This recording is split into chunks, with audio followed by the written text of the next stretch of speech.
ನಮ್ಮನೆ ಯುವರಾಣಿ ಹೇ ನಮ್ಮನೆ ಯುವರಾಣಿ. ಇದು ನಿನ್ನೊಬ್ಳು ಪ್ರಾಬ್ಲಮ್ ಅಲ್ಲ, 90% ಜನರ ಪ್ರಾಬ್ಲಮ್ಮೇ ಇದು. ಇದರಿಂದ ನನಗೇನ್ ಶಾಕ್ ಆಗಿಲ್ಲ, ಎಕ್ಸ್ಪೆಕ್ಟೆಡ್.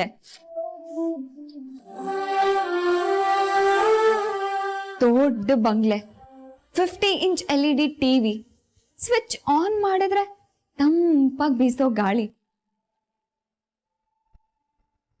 ಕಷ್ಟ ಪಡ್ದೆ ಹೊಟ್ಟೆ ತುಂಬಾ ಸಿಗೋ ಊಟ, ಹಬ್ಬ ಹರಿದಿನ ಅಂತ ನೋಡ್ದೆ ಇಷ್ಟಪಟ್ಟಾಗೆಲ್ಲೋ ಸಿಗೋ ಬಟ್ಟೆ, ಓಡಾಡೋದಕ್ಕೆ ಸ್ಕೂಟಿ, ಅದರ ಖರ್ಚಿಗೆ ಪೆಟ್ರೋಲು, ಇಷ್ಟು ಸುಲಭವಾಗಿ ಎಲ್ಲ ಸಿಗೋವಾಗ ಇದರಿಂದ ದೂರ ಹೋಗೋದಕ್ಕೆ ತುಂಬಾ ಕಷ್ಟ ಆಗುತ್ತೆ ಅಲ್ವಾ?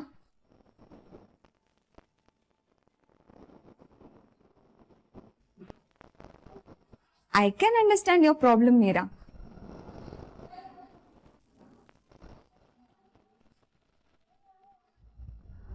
ಮೀರಾ, ನಿಜವಾದ ಪ್ರೀತಿ ಇದ್ದವರು ಏನ್ ಮಾಡ್ತಾರೆ ಗೊತ್ತಾ? ನನ್ ಬಾಯಲ್ಲಿ ಆ ಮಾತು ಪೂರ್ತಿ ಆಗೋದಕ್ಕೂ ಮುಂಚೆನೆ ಆ ಕೆಲಸ ಮಾಡೋದಕ್ಕೆ ಮುಂದಾಗ್ತಾರೆ.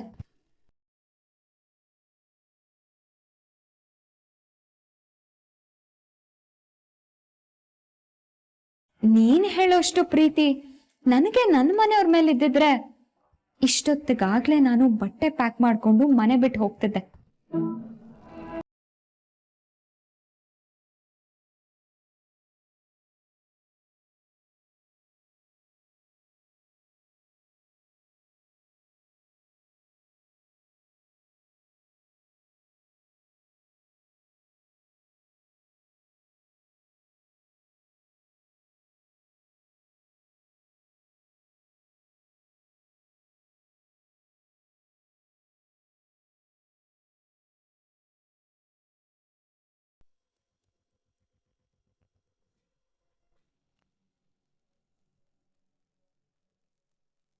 ಹೇ ಗೋಪಿ, ಸರ್, ಕೇಶವ್ ಅಂಕಲ್ ಬಂದಿಲ್ವಾ?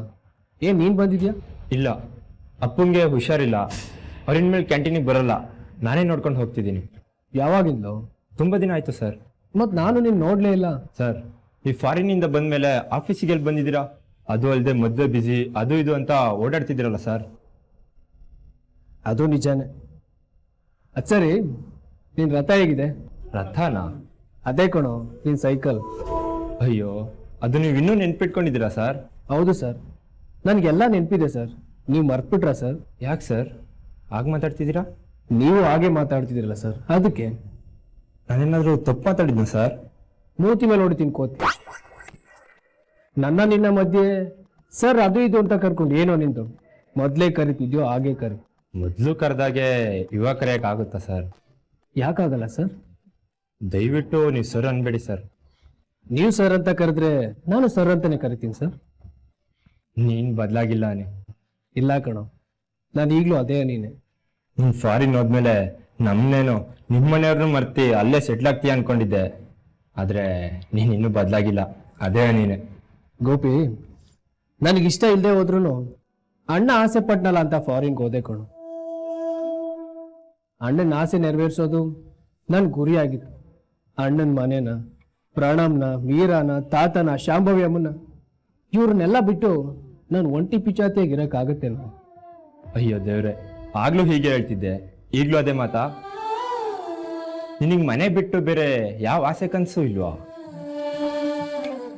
ನನ್ನ ಕನಸು ಶುರು ಆಗೋದು ನನ್ನ ಮನೆಯಿಂದನೇ. ನನ್ನ ಕನಸು ಮುಕ್ತಾಯ ಆಗೋದು ಕೂಡ ನನ್ನ ಮನೆಯಿಂದನೇ ಕಣೋ.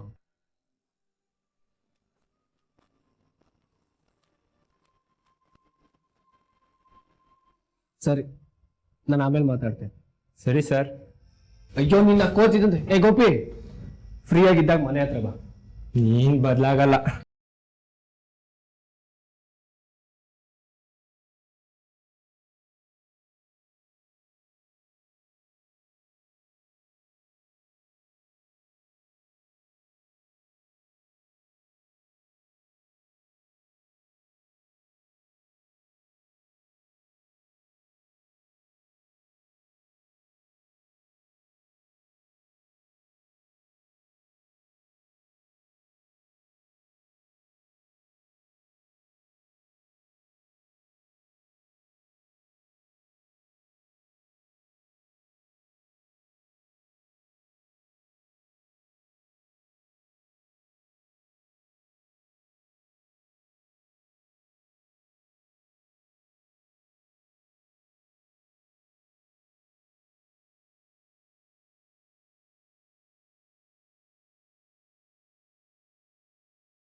ನೀನ್ ಏನೆಲ್ಲ ಚಾಲೆಂಜ್ ಮಾಡಿದೆ ಅದನ್ನೆಲ್ಲ ಮರ್ತು ಮನೆ ಬಿಟ್ಟು ಹೋಗ್ತಿದ್ಯಾ?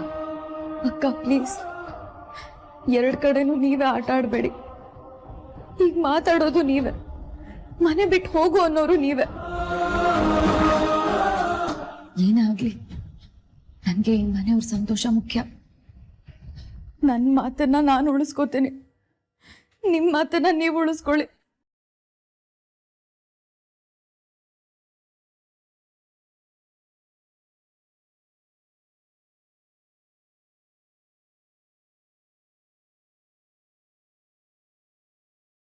ನಿಂತ್ಕೋ.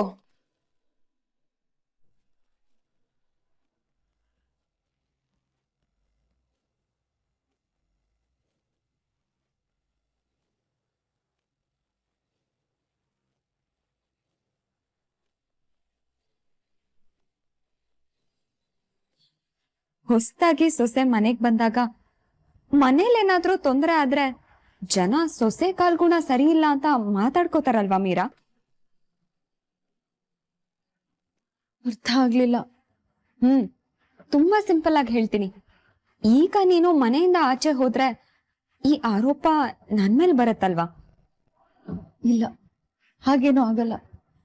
ನಾನು ಸ್ವಇಚ್ಛೆಯಿಂದಾನೇ ಮನೆ ಬಿಟ್ಟು ಹೋಗ್ತಿದ್ದೀನಿ ಅಂತ ಎಲ್ರಿಗೂ ಹೇಳ್ತೀನಿ. ನೀನ್ ಮನೆ ಬಿಟ್ಟು ಹೋಗ್ತೀಯ ಅಂತ ಗೊತ್ತಾದ್ರೆ ಮನೆಯವರು ಹೋಗೋದಕ್ ಬಿಡಲ್ಲ ಅಂತ ನಿನಗ್ ಚೆನ್ನಾಗ್ ಗೊತ್ತು. ಅದಕ್ಕೆ ಹೇಳ್ ಹೊರಟ್ರೆ ಮನೆಯವರು ತಡೀತಾರಲ್ಲ ಅನ್ನೋ ಆಸೆ ಅಲ್ವಾ ನಿನಗೆ?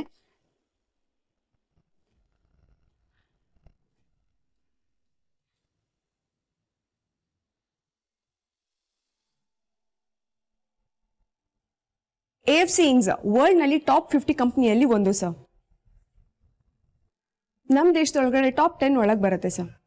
ಆ ಕಂಪ್ನಿಯ ಪ್ರಿಂಟ್ ಮೀಡಿಯಾ, ಅಡ್ವರ್ಟೈಸ್ಮೆಂಟ್ ಮೀಡಿಯಾ ಎಲ್ಲ ಪ್ರೊಫೈಲ್ಗಳನ್ನು ರೆಡಿ ಮಾಡ್ಕೊಟ್ಟಿದ್ದು ನಾವೇ. ಈ ಸಾರಿ ಸುಮಾರು 3.5 crore ಅಷ್ಟು ಬಿಸ್ನೆಸ್ ಡೀಲ್ ಆಗಿದೆ ಸರ್. ನಮ್ಮ ಕಡೆಯಿಂದ ಎಲ್ಲ ಐಡಿಯಾಸ್ಗಳನ್ನು ಶೇರ್ ಮಾಡ್ಕೊಂಡ್ವಿ, ಬಟ್ ಅವ್ರಿಗೆ ಯಾವ ಐಡಿಯಾಸು ಇಷ್ಟ ಆಗ್ತಿಲ್ಲ, ಎಲ್ಲದನ್ನು ರಿಜೆಕ್ಟ್ ಮಾಡ್ತಿದ್ದಾರೆ ಸರ್. ಆಲ್ರೆಡಿ ನಾವು ಕೊಟ್ಟ ಡೆಡ್ ಲೈನ್ಸ್ ಎಲ್ಲ ಮುಗ್ದಿದೆ, 3 ಮೀಟಿಂಗ್ಸ್ ಕೂಡ ಆಗಿದೆ ಸರ್. ಆದ್ರೂ ಸೆಟ್ರೇಟ್ ಆಗ್ತಾ ಇಲ್ಲ. ಹೇಗೋ 3ನೇ ಮೀಟಿಂಗ್ ಅಲ್ಲಿ ಫೈನಲ್ ಆಗುತ್ತೆ ಅನ್ಕೊಂಡ್ವಿ, ಬಟ್ ಅದು ಆಗ್ಲಿಲ್ಲ. ವಿಷಯ ಸೀರಿಯಸ್ ಆಗಿರೋದಕ್ಕೆ ನಿಮ್ ಮುಂದೆ ತರಬೇಕಾಗಿದೆ. ನೆಕ್ಸ್ಟ್ ಮೀಟಿಂಗ್ ಅಲ್ಲಿ ಏನಾಗುತ್ತೋ ಅನ್ನೋ ಟೆನ್ಷನ್ ಸರ್. ಟೆನ್ಷನ್ ಯಾಕೆ ಮಾಡ್ಕೋತೀರಾ? ಟೆನ್ಷನ್ ಮಾಡ್ಕೊಂಡಷ್ಟು ಬುದ್ಧಿ ಓಡಲ್ಲ. ಕಾಮ್ ಆಗಿರಿ. ಅಂದ್ಹಾಗೆ ನಮ್ ನೆಕ್ಸ್ಟ್ ಮೀಟಿಂಗ್ ಯಾವಾಗ? ನೆಕ್ಸ್ಟ್ ಮೀಟಿಂಗ್ ನಿಮ್ ಫಸ್ಟ್ ಮೀಟಿಂಗು ಇನ್ನ 3 days ಇದೆ ಸರ್. ಓಕೆ, ಇನ್ನು 3 ದಿನ ಇದೆ ಅಲ್ವಾ? ಆಗತ್ತೆ ಬಿಡಿ, ಡೋಂಟ್ ವರಿ. ಈ ಹಿಂದೆ 3 ಮೀಟಿಂಗ್ಸ್ ನ ಎಲ್ಲಾ ಡೀಟೇಲ್ಸು ನನಗೆ ಬೇಕು. ಹಾಗೆ ನಮ್ಮಿಂದ ಅಪ್ರೋಚ್ ಆಗಿರೋ ಎಲ್ಲಾ ಐಡಿಯಾಸ್ ಲಿಸ್ಟು ಬೇಕು. ಸರ್, ಎಲ್ಲಾನು ನಿಮ್ ಮುಂದೆ ಇರೋ ಲ್ಯಾಪ್ಟಾಪ್ ಅಲ್ಲಿ ಇದೆ ಸರ್. AFC ಫೋಲ್ಡರ್ ಅಂತ ಇದೆ. ಓಕೆ, ನಾನು ಚೆಕ್ ಮಾಡ್ತೀನಿ. Okay sir.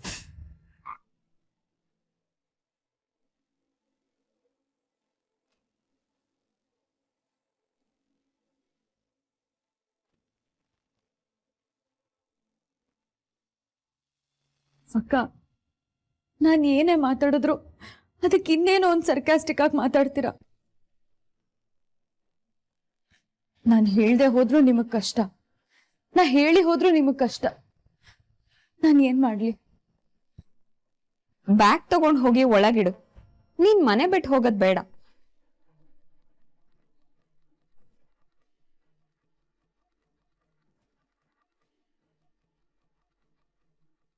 ಏನ್ ಆಟ ಆಡ್ತಿದ್ದೀರಾ ಅಕ್ಕ? ನನಗ್ ಆಟ ಆಡೋ ವಯಸ್ಸು ಮುಗ್ದೋಯ್ತು ಮೀರಾ. ಇನ್ನು ಗುರಿ ಸೇರೋ ದಾರಿ ನೋಡ್ತಾ ಇದ್ದೀನಿ ಅಷ್ಟೇ.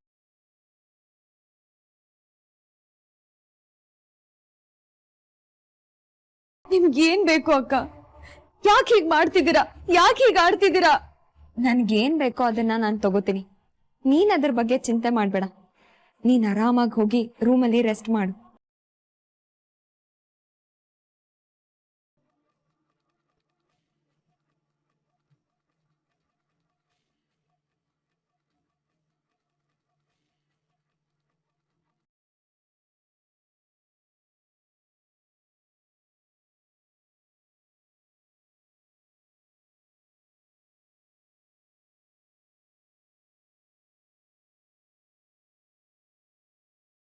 ಮೀರಾ ಏನ್ ಮಾಡ್ತಿದ್ಯಾ?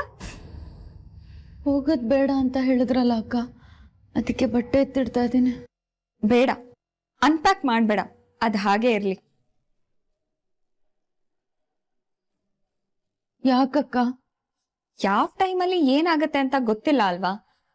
ಮತ್ತೆ ಕಬರ್ಡ್ ಓಪನ್ ಮಾಡಿ ಬಟ್ಟೆ ಪ್ಯಾಕ್ ಮಾಡ್ಕೊಳ್ಳೋ ಕಷ್ಟ ನಿನಗೆ ಯಾಕೆ ಅಂತ. ಇಷ್ಟು ದಿನ ಈ ಮನೆ ಯುವರಾಣಿ ತರ ಮೆರಿತಾ ಇದ್ದೆ ಅಲ್ವಾ? ಅಲ್ಲಿರೋ ನಿನ್ನನ್ನ ಕೆಳಗಡೆ ಇಳಿಸ್ಬೇಕು ಅಂತ ಅನ್ಕೊಂಡಿದ್ದೀನಿ. ಇಳಿಸಿದ್ಮೇಲೆ ಬೇರೆ ನಿರ್ಧಾರ ಮಾಡ್ತೀನಿ. ಓಕೆ?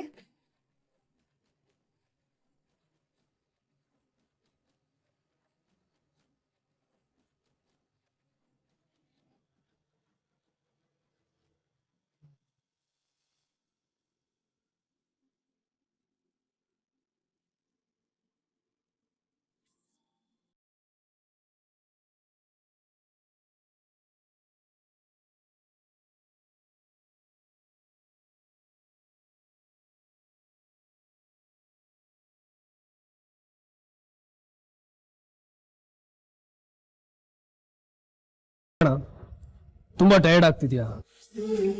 ವಿಪರೀತ ಕಣೋ. ಒಂದೊಂದ್ಸಲ ಇಷ್ಟೊಂದು ಪ್ರೆಷರ್ ಹ್ಯಾಂಡಲ್ ಮಾಡೋ ಅವಶ್ಯಕತೆ ಇದೆಯಾ ಅಂತ ಅನ್ಸುತ್ತೆ. ಅಂದ್ರೆ ಯಾವಾಗ್ಲೂ ಕೆಲಸ ಅಂತಿರೋದು ಬೋರಿಂಗ್ ಕಣೋ. ಕಂಟೆಂಟ್ ರೆಡಿ ಮಾಡು, ಕ್ಲೈಂಟ್ನ ಒಪ್ಸು, ಕ್ಲೈಂಟ್ ಖುಷಿ ಪಟ್ರೆ ನೀನ್ ಖುಷಿ ಪಡು, ಶೂಟಿಂಗ್ ಡೇಟ್ ಫಿಕ್ಸ್ ಮಾಡು, ಕರೆಕ್ಷನ್ ಮಾಡು, ಗ್ರೇಡಿಂಗ್ ಮಾಡು, ಪೇಮೆಂಟು, ಕಮಿಟ್ಮೆಂಟು. ಈ ವರ್ಷ ಶಾಂತಲಾ ಮೀಡಿಯಾ ಗ್ರಾಫಲ್ಲಿ ಎಷ್ಟು ಮೇಲೆ ಕೇರ್ತಾ ಇದೆ, ಈ ವರ್ಷದ ಇನ್ಕಮ್ ಎಷ್ಟು, ಎಕ್ಸ್ಪೆಂಡಿಚರ್ ಎಷ್ಟು, ಪ್ರಾಫಿಟ್ ಎಷ್ಟು, ಲಾಸ್ ಎಷ್ಟು, ಅಬ್ಬಾ ಇಷ್ಟೆಲ್ಲ ಕ್ಯಾಲ್ಕುಲೇಟ್ ಮಾಡೋ ಅಷ್ಟರಲ್ಲಿ ಸಾಕಪ್ಪ ಸಾಕು ಅನ್ಸ್ಬಿಡುತ್ತೆ ಕಣೋ. ಅದು ನಮ್ಮ ಬಿಸ್ನೆಸ್ ಅಲ್ವಣ, ನಾವು ಮಾಡ್ಲೇಬೇಕು. ಅನಿ, ಒಂದೊಂದ್ಸಲ ಬದುಕೋದಕ್ಕೆ ಎಷ್ಟು ಬೇಕೋ ಅಷ್ಟು ದುಡಿದ್ರೆ ಸಾಕು ಅಂತ ದೊಡ್ಡವ್ರು ಹೇಳೋ ಮಾತು ನಿಜ ಅನ್ಸುತ್ತೆ ಕಣೋ. ಅದೇ ದೊಡ್ಡವರು ಎಲ್ಲದಕ್ಕೂ ಸಾಕು ಸಾಕು ಅಂತಾರೆ, ಹಣ ಆಸ್ತಿ ಮಾತ್ರ ಸಾಕು ಅಂತ ಹೇಳೋದೇ ಇಲ್ಲ. ಆದ್ರೂ ಇಷ್ಟೊಂದು ದೊಡ್ಡ ಜವಾಬ್ದಾರಿ ನಿಭಾಯಿಸೋದು ಬಂಡೆಕಲ್ ಹೊರೋದು ಅಂತ ನನ್ಗನ್ಸುತ್ತೆ. ಕಮಾನ್ ಬ್ರದರ್, ಜೀವನ ಅಂದ್ಮೇಲೆ ದುಡಿಲೇಬೇಕಲ್ವಾ? ಖಂಡಿತ ಕಣೋ. ಆದ್ರೆ ಇಷ್ಟ ಆಗೋ ಕೆಲಸನ ಎಷ್ಟೇ ಕಷ್ಟ ಆದ್ರೂ ಮಾಡ್ಬೋದು. ಬಲವಂತಕ್ ಮಾಡೋ ಕೆಲಸದಲ್ಲಿ ಕೋಟಿ ಸಿಗುತ್ತೆ ಅಂದ್ರೂ ಅದ್ರಲ್ಲಿ ಸ್ಯಾಟಿಸ್ಫ್ಯಾಕ್ಷನ್ ಇರಲ್ಲ. ಅಂದಾಗೆ ನಿನಗೆ ತುಂಬಾ ಇಷ್ಟ ಆಗುವಂತ ಕೆಲಸ ಯಾವುದು?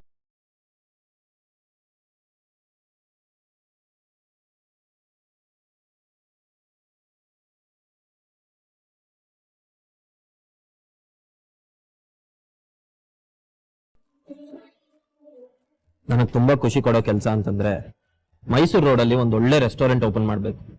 ಅದಕ್ಕೆ ನಾನೇ ಶೆಫ್ ಆಗಿರ್ಬೇಕು. ಕಡಿಮೆ ರೇಟ್ಗೆ ತಿಂಡಿ ಕೊಡ್ಬೇಕು. ಜನ ಹೊಟ್ಟೆ ತುಂಬಾ ತಿಂದು ಮನಸ್ಸು ತುಂಬಾ ಹರಿಸಿದಾಗ ಸಂತೋಷ ಪಡ್ಬೇಕು. ಇದು ನನ್ನ ಆಸೆ. ಅದ್ರ ಮುಂದೆ ಇದೆಲ್ಲ ಏನು ಅಲ್ಲ ಕಣೋ.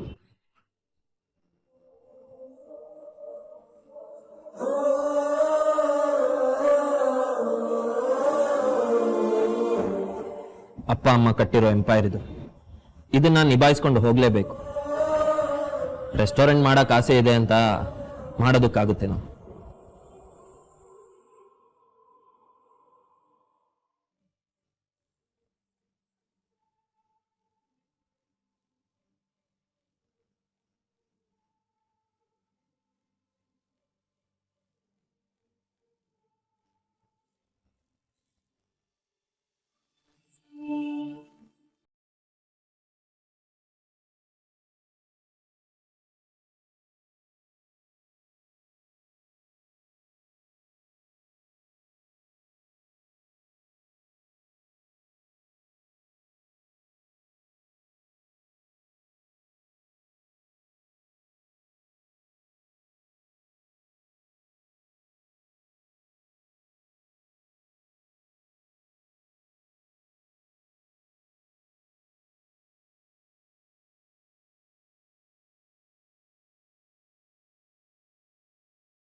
ಅಕ್ಕ, ಯಾಕೆಷ್ಟು ಭಯದಲ್ಲಿದ್ಯಾ?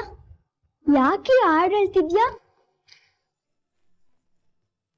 ನಿಂಗೆ ಭಯ ಆದಾಗ ನಿಂಗೇನಾದ್ರೂ ಪ್ರಾಬ್ಲಮ್ ಆಗುತ್ತೆ ಅನ್ಸ್ದಾಗ ತಾನೆ ನೀನೀಗ ದುರ್ಗಾ ಕೀರ್ತನೆ ಹೇಳೋದು? ಏನಾಯ್ತು ಹೇಳೆ ಅಕ್ಕ. ಭಯ ಭಯ ಆಗ್ತಿದೆ ಕಣೋ ಪ್ರಣವ್. ಎಲ್ಲಿ ಈ ಮನೆ ನೆಮ್ಮದಿ, ಈ ಮನೆ ಖುಷಿ ದೂರ ಆಗ್ಬಿಡುತ್ತೋ ಅನ್ನೋ ಭಯ ಆಗ್ತಿದೆ. ನಿಂಗ್ಯಾಕೆ ಅನುಮಾನ ಬಂತು? ಎಲ್ಲ ಸರಿಯಾಗಿ ಇದೆಯಲ್ಲ ಅಕ್ಕ, ಎಲ್ಲರೂ ಚೆನ್ನಾಗಿದೀವಲ್ಲ. ಇದು ಬರೀ ಕಣ್ಣು ಕಾಣಿಸ್ತಿದೆ ಪ್ರಣವ್, ಆದ್ರೆ ಕಾಣಿಸ್ತಿರೋದ್ರ ಹಿಂದೆ ಇನ್ನೇನೋ ಇದೆ.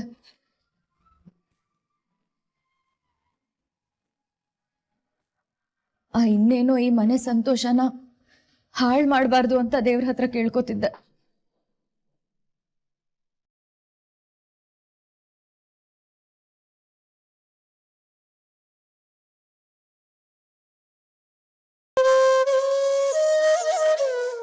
ಯಾಕೋ ಕಂದ, ಒಂಥರ ಇದೆಯಾ? ಇಲ್ವಲ್ಲ ಅಮ್ಮ, ನನ್ಗೇನಾಗಿದೆ? ನಾನು ಚೆನ್ನಾಗೇ ಇದ್ದೀನಿ. ನೀನು ಅಂದ್ಕೊಂಡಿದ್ರೆ ನನಗೆ ಗೊತ್ತಾಗಲ್ವೇನೆ ಕಂದ, ಏನಾಯ್ತು? ಏನೂ ಇಲ್ಲ ಅಂತ ಹೇಳಲಿಲ್ವಾ ಅಮ್ಮ? ನಂಗೆ ಹೊಟ್ಟೆ ಹಸಿತಿದೆ, ನಾನು ಡೈನಿಂಗ್ ಟೇಬಲ್ ಹತ್ರ ಇರ್ತೀನಿ.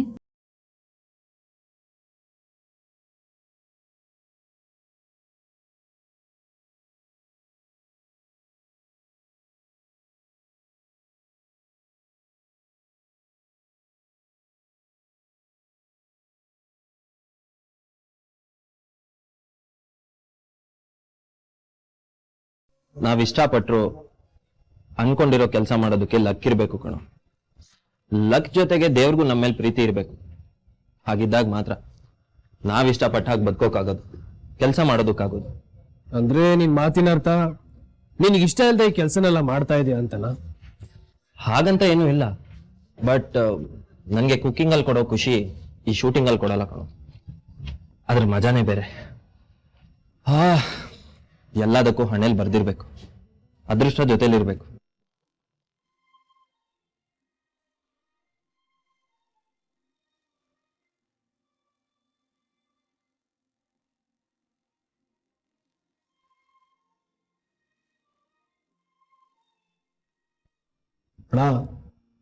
ನೀ ಮನ್ಸ್ ಮಾಡಿದ್ರೆ ಒಂದೇ ತಿಂಗಳಲ್ಲಿ ಮೈಸೂರು ರಸ್ತೆಯಲ್ಲಿ ರೆಸ್ಟೋರೆಂಟ್ ನ ಓಪನ್ ಮಾಡ್ಬೋದು. ಅದೇನ್ ದೊಡ್ಡ ವಿಷಯ ಅಲ್ವಲ್ಲ? ಮಾಡ್ಬೋದು, ಬಟ್ ಅದಕ್ಕೆ ಟೈಮ್ ಬೇಕು. ಬಿಸ್ನೆಸ್ ನ ಶಿಫ್ಟ್ ಮಾಡೋದಕ್ಕೆ ಯೋಚನೆ ಮಾಡಬೇಕು, ಯೋಚನೆ ಮಾಡೋದಕ್ಕೆ ಒನ್ಸ್ ಅಗೇನ್ ಟೈಮ್ ಬೇಕು. ಬಟ್ ನಮ್ಗಿರೋ ಬ್ಯುಸಿ ಶೆಡ್ಯೂಲ್ ಅಲ್ಲಿ ಅಷ್ಟು ಟೈಮ್ ಎಲ್ಲಿದೆಯೋ ನೀ? Work work work. ತುಂಬಾ ಪ್ರೆಷರ್ ಮಾಡ್ಕೊಂಡಿದ್ಯಾ? ನೀರ್ ಕುಡಿ, ಟೆನ್ಷನ್ ಎಲ್ಲ ರಿಲೀಫ್ ಆಗಿ ಕನ್ಫ್ಯೂಷನ್ ಎಲ್ಲ ದೂರ ಆಗುತ್ತೆ.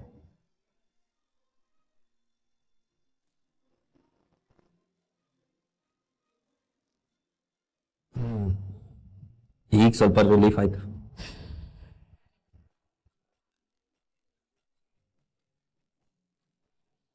ಹಲೋ ಮಿಸ್ಟರ್ ವರ್ಮಾ, ಹೇಳಿ ಹೇಗಿದ್ದೀರಾ? ಯಾ ಐಮ್ ಫೈನ್. ಮತ್ತೆ ಹಾ, ಖಂಡಿತ ಮಿಸ್ ಆಗಲ್ಲ, ನೀವು ವರಿನೇ ಮಾಡ್ಕೋಬೇಡಿ. ಶ್ಯೂರ್. ಹಾ, ಥ್ಯಾಂಕ್ ಯು, ಬಾಯ್.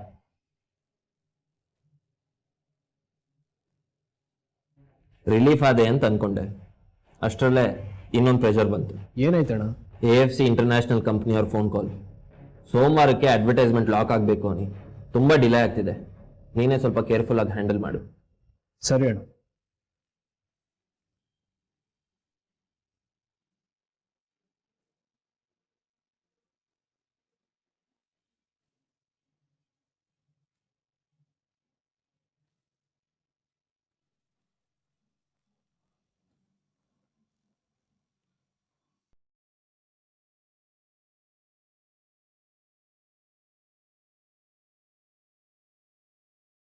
ಬೇವು ಬೆಲ್ಲದಳಿರಲೇನು ಫಲ, ಬೇವು ಬೆಲ್ಲದಳಿರಲೇನು ಫಲ.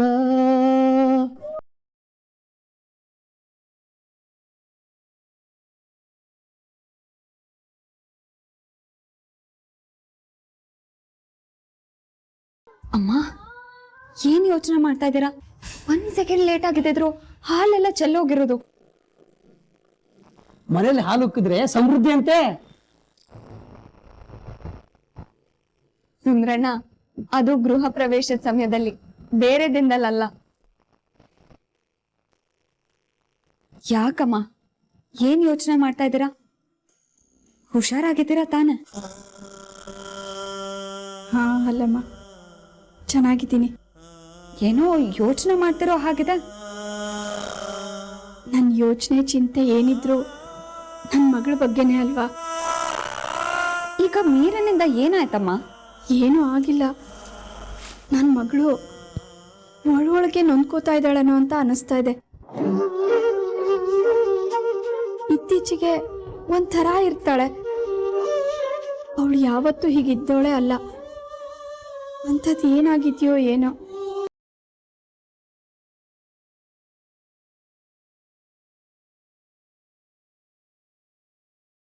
ವಿಷಯ ಎಲ್ಲ ಟೈಮಲ್ಲೂ ಒಂದೇ ಥರ ಇರೋದಕ್ಕಾಗತ್ತೇನಮ್ಮ? ಕಾಲ ಬದಲಾದ ಹಾಗೆ ಬಂದ ಹಾಗೆ ಮನುಷ್ಯ ಕೂಡ ಬದಲಾಗ್ತಾ ಇರ್ತಾನೆ.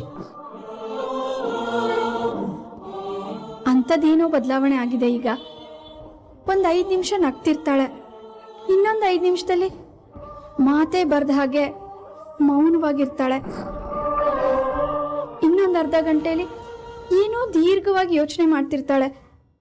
ಏನು ಅಂತ ಪ್ರಶ್ನೆ ಕೇಳಿದ್ರೆ ತಪ್ಕೊಂಡು ಅಳ್ತಾಳೆ. ಅವಳ ಮನಸ್ಸಲ್ಲಿ ಏನಿದೆ ಅಂತಾನೆ ಹೇಳ್ತಾ ಇಲ್ಲ. ಏನಾಗಿದೆಯೋ ಏನೋ.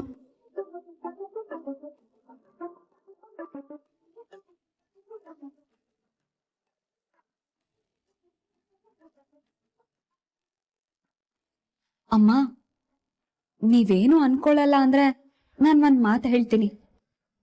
ಹೇಳಮ್ಮ. ನೀರಂಗೆ ಒಂದ್ ಸಮಸ್ಯೆ ಇದೆ ಅಮ್ಮ.